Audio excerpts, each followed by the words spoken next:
Captain America, the Red Skull's return. The air was heavy over Washington, D.C. A quiet unease rippled through the city as intelligence reports reached SHIELD. Whispers of a figure long thought dead. Johann Schmidt, the Red Skull. Steve Rogers stood in the war room, fists clenched at his side. He had watched the Red Skull vanish decades ago, consumed by the power of the Tesseract. But HYDRA was resilient, and now evidence suggested their greatest leader had found a way back. "Evil doesn't stay buried," Steve muttered, eyes fixed on the map filled with HYDRA activity.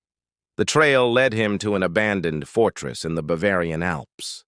Snow whipped around him as he pressed forward, shield strapped tight, his breath clouding the icy air.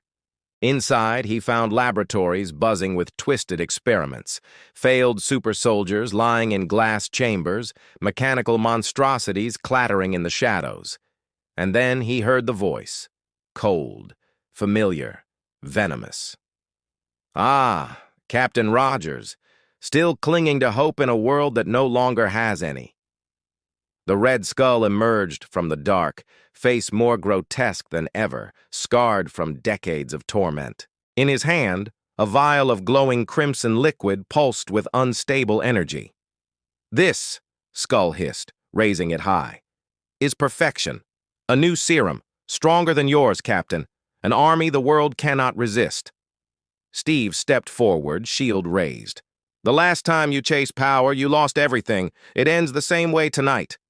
They clashed, shield against strength enhanced by fury. The Red Skull fought with relentless savagery, each blow echoing with decades of hatred.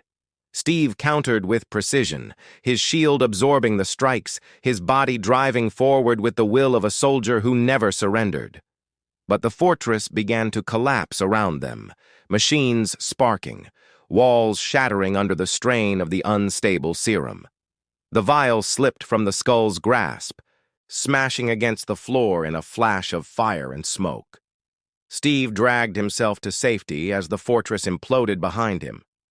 For a moment, silence reigned. Then, through the smoke, he caught a glimpse of a figure retreating into the shadows. The Red Skull had survived.